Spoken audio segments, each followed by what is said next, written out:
Pasaka apie obuolių tortą. O dabar grįžkime prie tų obuolių, kurie šiuo metu byra tiesiai į sulčių spaudyklos pragarą. Žinot, toje sulčių spaudykloje obuoliams atsitiko taip, kaip gyvenime dažniausiai atsitinka ir žmonėms, kai šie jau subręsta. Juos įsunkė iki galo. Paskui tas įsunktasias sultis supylė į didelius stiklainius ir paliko rūgti. O visa kita, kas atliko, sėklytės, žievytės, kirmelytės ir kita, išmetė į šiukšlyną.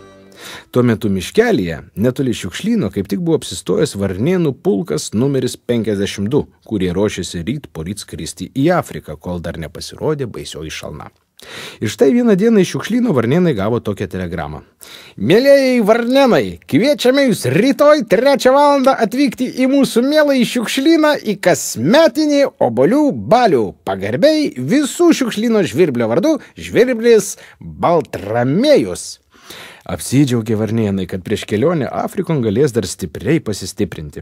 Pasipuošė špokeliai, kas kuo galėjo, visokiais kankorėžiais bei žolytėm apsikarstė ir nuėjo į balių. O kai nuėjo, tai net akys apraibo, pamačius, kiek gerybių žvirbliai priruošė. Vidury šiukšlyno gulėjo kalno didumo obuolių išspaudų tortas, kurį neseniai atvežė ir išvirdė sunkvežimis iš obelių. Obelių tortas! Kviečiame nepasididžiuoti! Maloniai kolegas varnėnus pakvietė žvirblių būrelio vadovas Baltramiejus. Varnėnai, kurie tiesą pasakius buvo gana nedidelio ūgio ir dėl to niekada nesididžiuodavo, aptupė tortą iš visų pusių ir kapojo, lesė, net ausis linko. Vieno tokio varnėno vardu Aleksas ausis nuo to torto nulinko visiškai, net į kitą pusę persivertė. Nieko negirdžiu! Šaukia Aleksas, bet niekas jo neklauso, nes visi skuba kuo daugiau obuolių torto prisilesti. Aleksas nuėjęs atokiau pradėjo iš nevilties daužyti galvą į medį ir ausis atkrito. Jis vėl ėmė viską girdėti, bet šį kartą apako.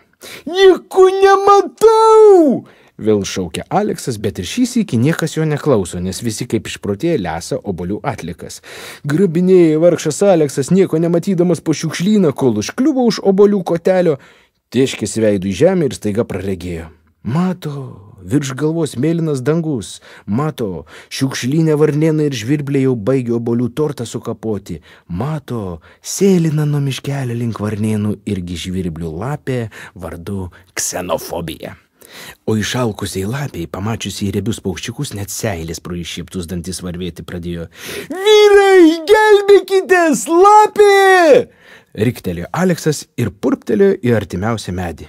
Paukščiai tokį pavojaus signalą išgirdę ne juokais įsigando ir bandė sparčiai skrist šalin. Kas į viršų, kas šonan metėsi, tačiau dauguma varnėnų buvo taip persibalgę obuolių torto, kad net nuo žemės atsiplėšti nevaliojo. Tik bėgiojo po šiukšlyną sparnais keričiodami ir klykė iš baimės. Tada lapė, pamačiusi, kad paukščiai pakilti jau nebegali, labai apsidžiaugė ir šoko tiesiai prie jų, bet šoko truputį per stipriai. Ir iki pažastų įsmigo į obuolių tortą. Įsmigo ir pajudėti negali.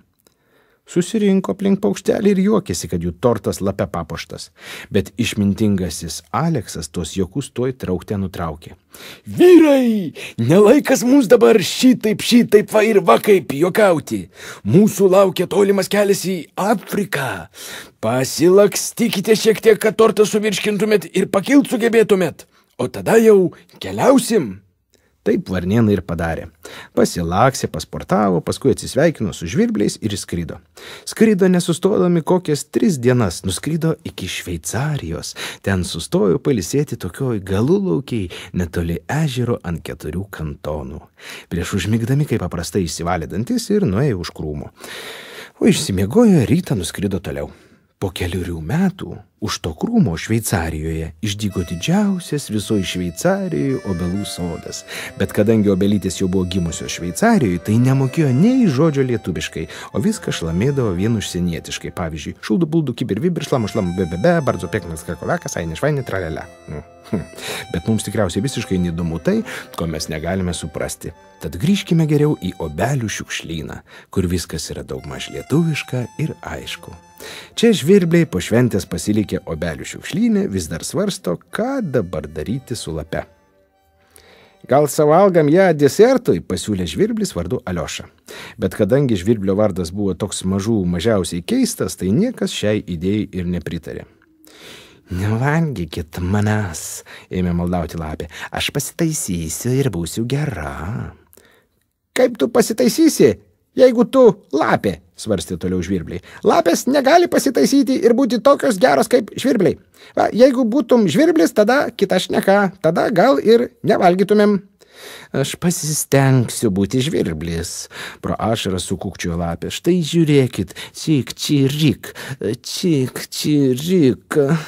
ėmė įčiulbėti, kaip kad žvirbliai čiulba. Pasikasė žvirbliai pakaušius sparnais ir sako, na gerai, čiulbėt taip kaip mes tu gal ir išmoksi, bet kaip tu išmoksi skraidyti, jei neturi anei vienos plunksnos, suabejojo žvirblių vyresnysis Baltramiejus. Tai jūs man sumeskit po plunksnelę ir aš skraidysiu, paprašė lapė. Kadangi žvirbliai buvo be galo kilnus paukščiai, tai lapės jie pasigailėjo ir sumetė jai po plunksnelę.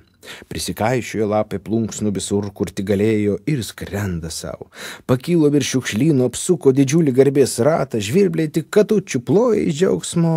Gal visai ir įdomu yra žvirblių būti, galvoja skrisdama lapė, ir nutarė nuskristi pasižvalgyti kur toliau. O toliau buvo obeliai. Skrenda lapė virš obelių, o obeliuose tuo metu kaip tik vyksta bulvių mūšis. Vaikai bulvėmis mėtosi. Staiga vienas vaikas pamatė lapę ir šaukė kitiems. Žiūrėkit, koks didelis žvirblis skrenda! Numuškime jį! Ir pradėjo vaikai bulvėmi lapę svaidyti, kol viena pataikė. Krenta lapė iš padebesų į obelių krūmynus net švilpdama. Bet tai jau visai kita istorija. O mes geriau grįžkime prie savo pamėgtųjų obuolių.